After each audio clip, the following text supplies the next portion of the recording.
tell me how you got involved with hosting the family from Ukraine. It just came up. We've got this place that we bought when, so I moved out of London and I'm up near Cambridge, but one of the villages. And we've got our garage is the upstairs of it is a little apartment, right? So we call it the annex.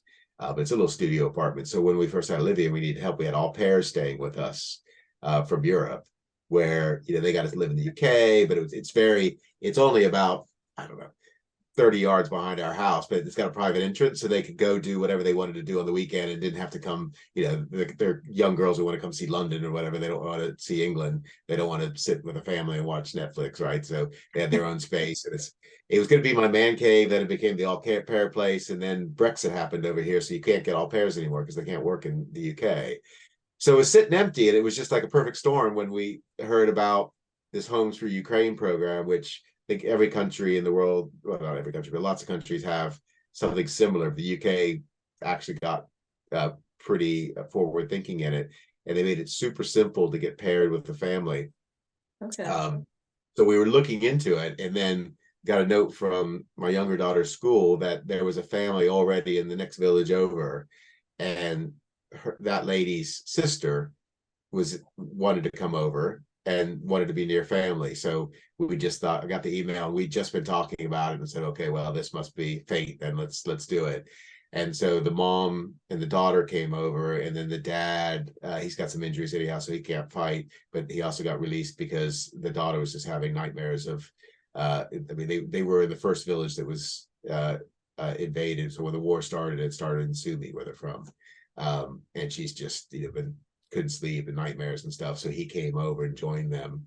And yeah, we had a barbecue with him this weekend. We do some stuff together, but it's not like, he speaks pretty good English, and I got him a job with the local supermarket doing deliveries. She's learning English. The daughter is 9, so she's the same age as my daughter. They're going to school together. It's worked out well. People in the village are helping out. People came. This garage that we have for the au pair had a little kitchenette. Had like a little microwave that was also a convection oven and a small sink, and a couple of the people around here, builders and stuff, we built it into a proper size kitchen with a full fridge and a full freezer, and I put in a washing machine. And so they, it's a living unit. So, other people, back to that service thing, right? I'm busy, I don't have time, but I can give you 2 hours to, knock a hole in a wall and put in some pipes so we can put a washing machine in. It was really good to see other people do that. I think the most important message is, a lot of people say, I don't have time to do that, right? I don't have time to do this, right? Susie's got soccer practice and Johnny's got to go to dance class or whatever, right? And it's, there is time for you to do something. What that something is, you might have to dig a little deeper, like our case, right? You can't stand on the sidelines and referee a football game, for the junior football team, because you don't have time for that to do on a Saturday. But, there's lots of stuff that you can do online. There's lots of things you can do. If you don't have space in your home, maybe you can teach English to a refugee or something. But there is a way to do stuff, right? And you just have to find and shuffle and coordinate that you can do it. Is there a timeline? And I know it's this, I guess it just depends how the war goes over in the Ukraine, how long you'll be hosting the family. So funny, it's kind of a little bit dark humor, quite a funny line. So we had to, after like 6 months, the government had us fill in a form. So we did it separately and together. They just want to make sure everything's okay, and they check, safety check to make sure that they're happy, we're happy, the whole thing. And then there were some lines we put together that we had some questions we had to answer together on the form. So we're doing this online thing together, Roman and I. And the one question said, how long do you think the family will stay, the visiting family will stay with the host family, right? And he goes, I'll answer this one. And he answered it, ask Putin.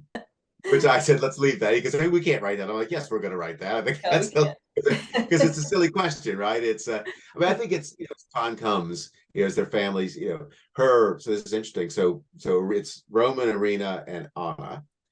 Irina's sister was in the other village. She's the one that brought her here. They've now moved because he got a job. I forget what he got a job about 2 hours from here. So they've now moved from their host family, and they're renting a place, right? So now but Irina's older daughter from a previous relationship has just come over with her baby girl, right, from Ukraine. We've got 3 generations. They're now living in that. This is confusing. They're now living in that house in Meldreth where her sister lived, Yeah. but because the girls, she's 26, she's working a lot. Most of the time, they're over here, right? Because we've got a big garden yard and it's a trampoline and stuff. So I think at some point, like if he's now got a job and she's learning English. I mean, if it becomes 2 years or something like that, I imagine, yeah, they're kind of back to the point where this is where they live, and then they'll probably move out and get a house together or something like that.